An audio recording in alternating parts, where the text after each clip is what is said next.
Hello and welcome everyone to Abhigyan's Point. Thank you so much for your feedback. I keep traveling. My work makes me travel a lot, and from wherever I am, I try and stay connected through my Abhigyan's Point with you on various issues. You saw my episodes from Mumbai, and of course, a lot was happening. Then there were also technical problems, and sometimes I looked upside down, which you all pointed out. So keep giving me your feedback exactly the way you've always been doing. Today, we'll talk about real estate. I feel it very, very important to raise the issue of real estate continuously, as I've been doing for the last easily 6-7 years, from the consumer's point of view, from the point of view of us, you and I, who need our houses if we've invested, from the point of view that there's been a case of bad banking, corruption, builder nexus, politician nexus. All that has to be a bad story and a sad story of the past. We need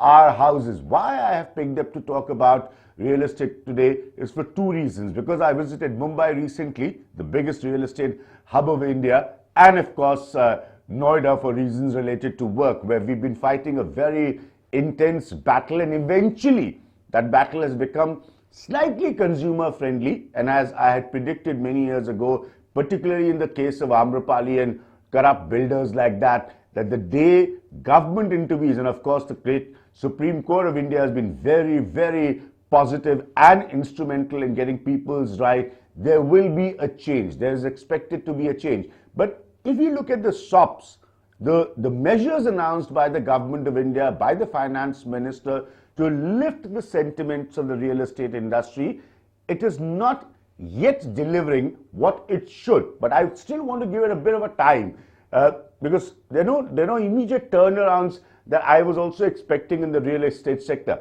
Yes, definitely, as against the past, as against the black money, as against the corruption, one was expecting a slight mood lift to happen. So there's an interesting report that I've got in my hand right now, and which says that most investors prefer real estate. Now, this is a survey, and it has been attributed to the Economic Times Bureau. What is interesting to note this, and this is of course with enormous decline. I have always been saying, forget bad banking, lift the real estate sector for one key reason, and that is it provides multiple types of employment. It is a very high employment generating sector, and people do need jobs in this country. Now, that's an interesting thing. When you even look at big cities like Bengaluru, because the equity market or the market in general has been fluctuating, 67% still feel that real estate is a good investment. But where does the problem lie? And why I say that government's announcement will take more time to work. The problem is, if you look at this report, which I'm attributing to the Economic Times Bureau, is a lot of people don't want to go. In fact, more than 50% people don't want to go to their original builder.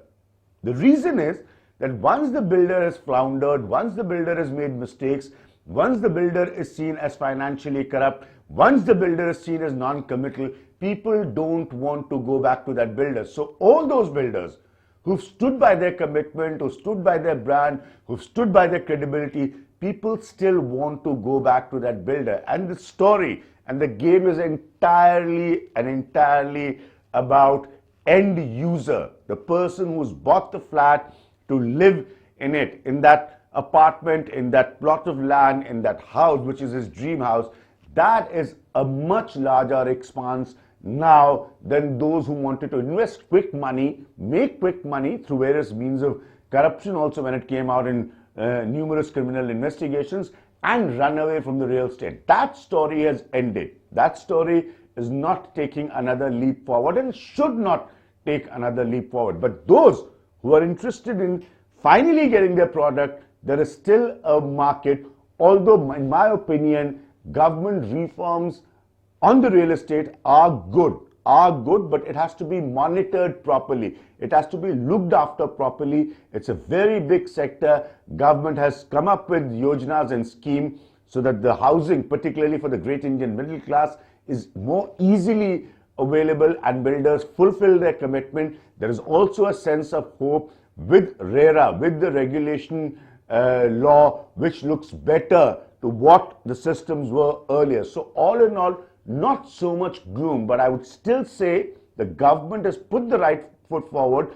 It needs to be given a little time, and the government has to be serious in monitoring how its real estate shops are working on the ground. So keep that hope alive. I'm always there with my point of view.